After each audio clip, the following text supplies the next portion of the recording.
Denmark has issued a stern warning to President Donald Trump. Stop threatening to seize Greenland.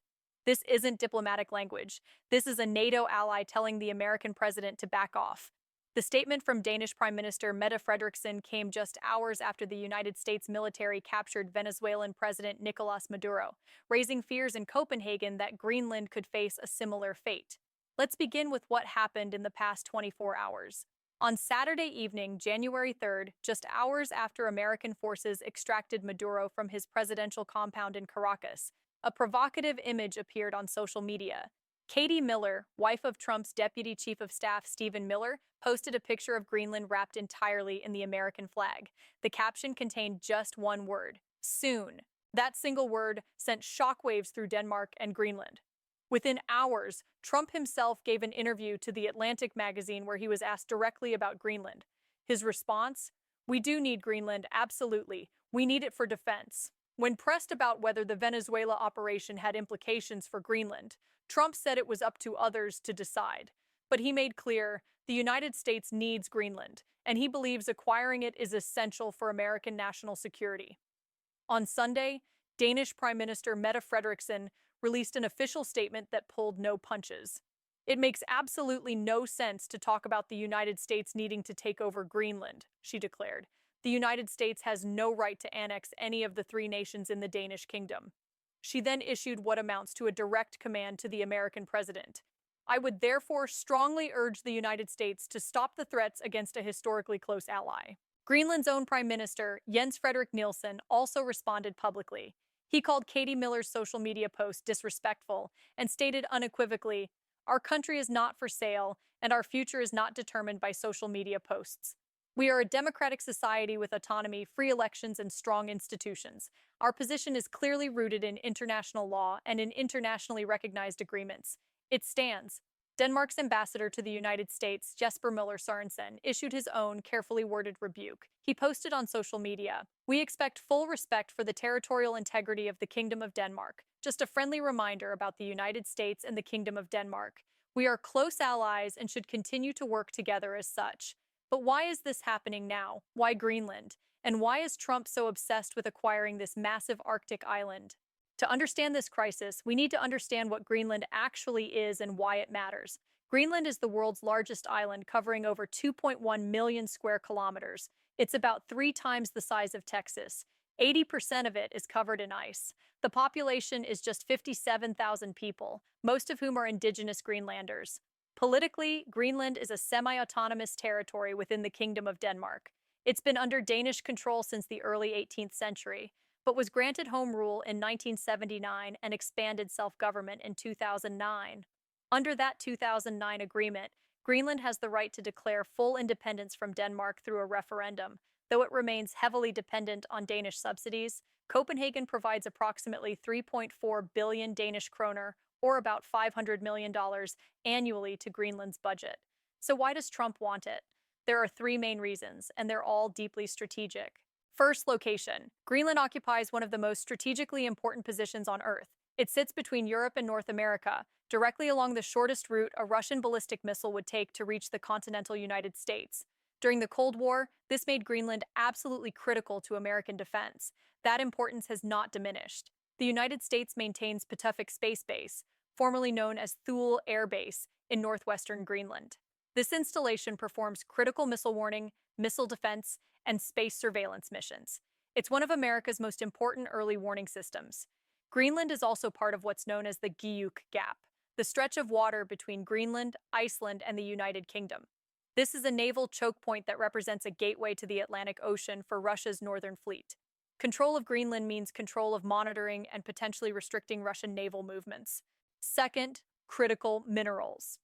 This is where Trump's obsession becomes particularly understandable from an economic and national security perspective.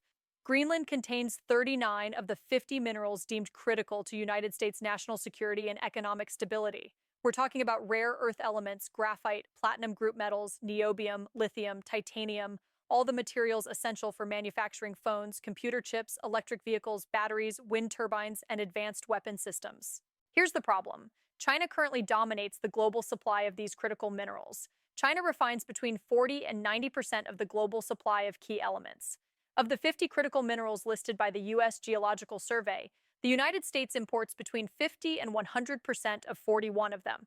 The Trump administration is deeply concerned that China could use its control of these minerals to hurt the American economy, counter U.S. tariff policies, and gain geopolitical leverage. Greenland represents a potential solution to this dependency. According to the European Commission, 25 of the 34 critical raw materials it identifies as important to Europe's future are found in Greenland.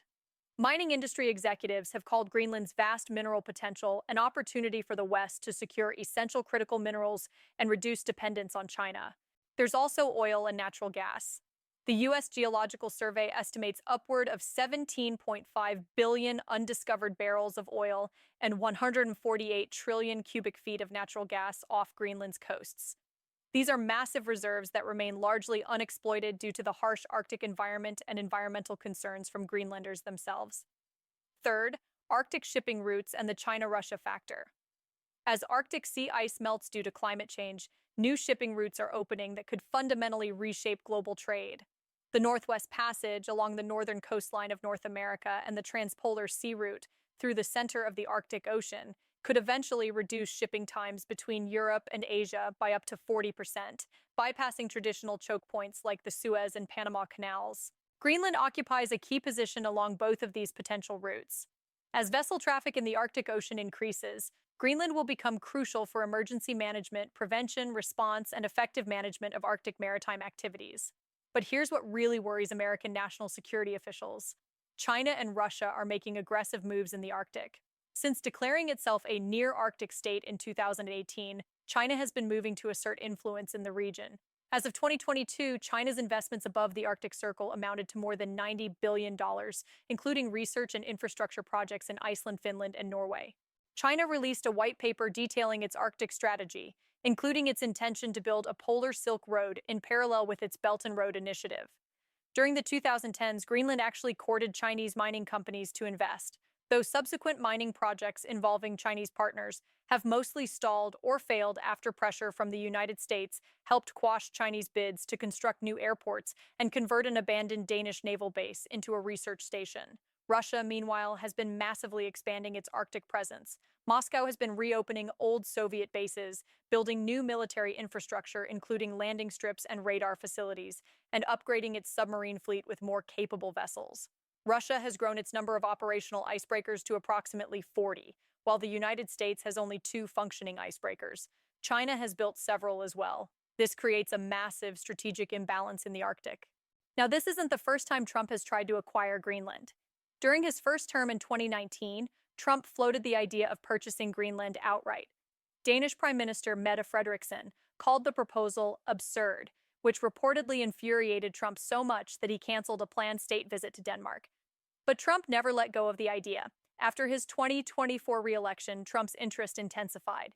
In March 2025, Vice President J.D. Vance visited Patuffik Space Base in Greenland and accused Denmark of underinvesting in Greenland's defense.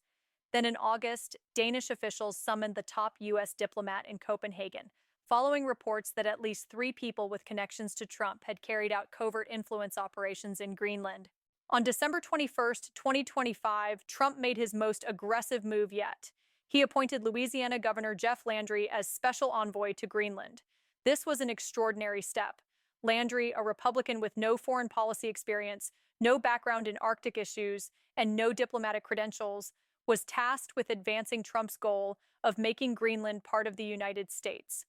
Landry himself posted on social media, "It's an honor to serve you in this volunteer position to make Greenland a part of the U.S." The appointment drew immediate condemnation from both Denmark and Greenland.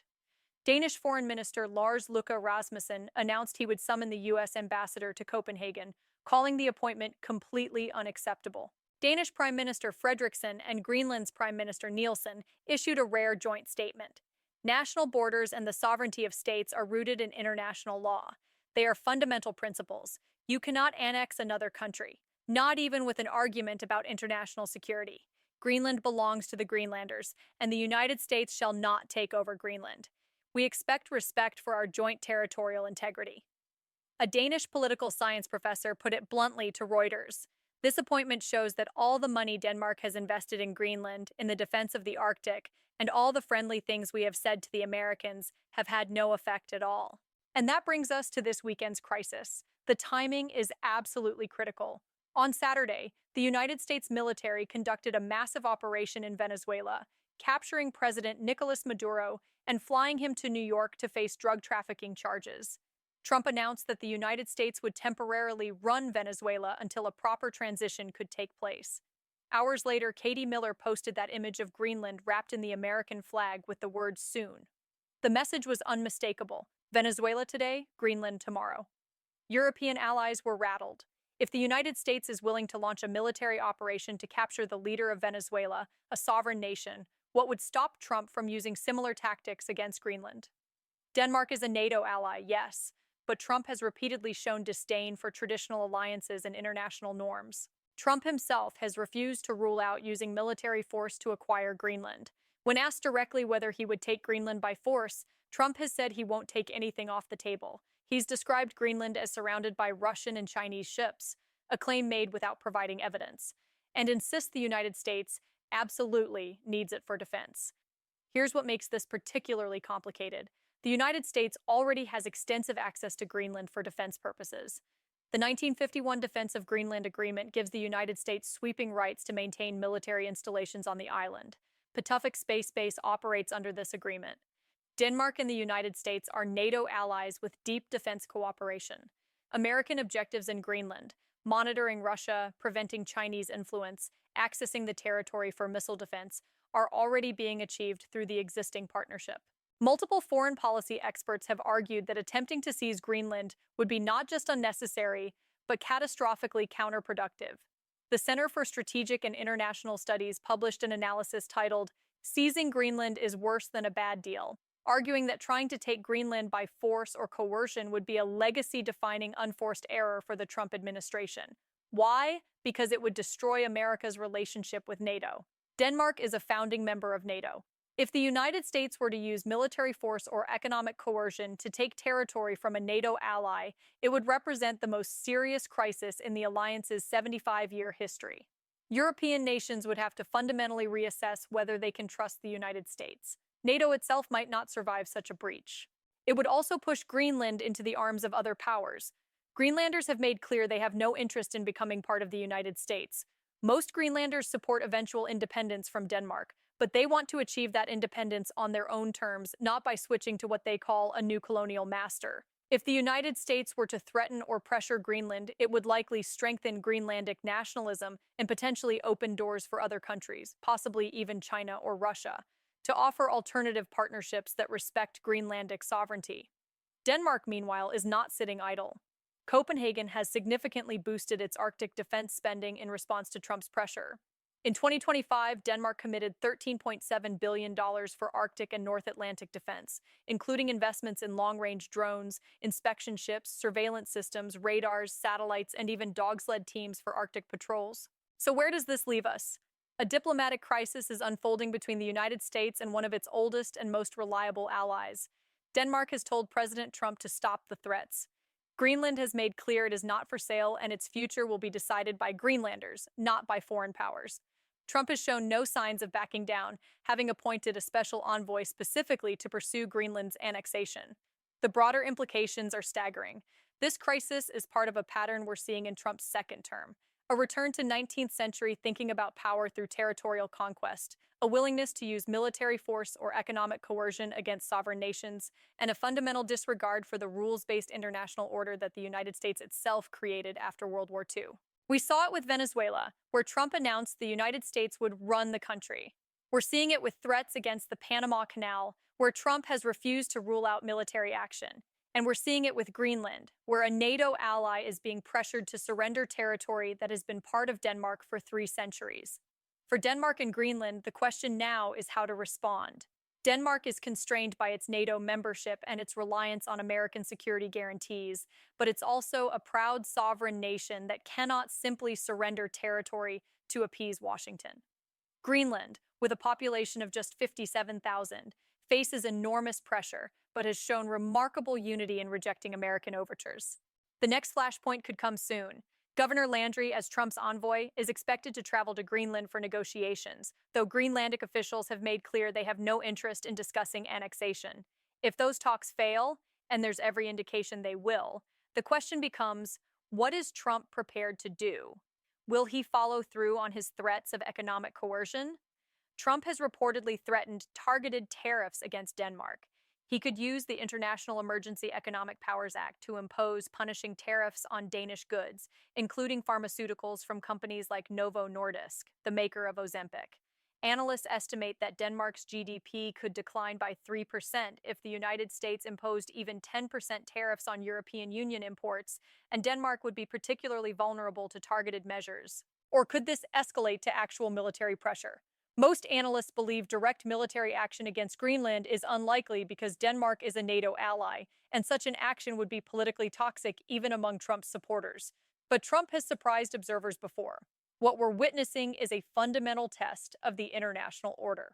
Can a powerful nation simply take territory from an ally because it deems that territory strategically important? Do international law, sovereignty, and alliance commitments still mean anything? Or have we entered a new era where might makes right? For now, Denmark and Greenland are standing firm. Prime Minister Fredriksen's statement was clear. Stop the threats.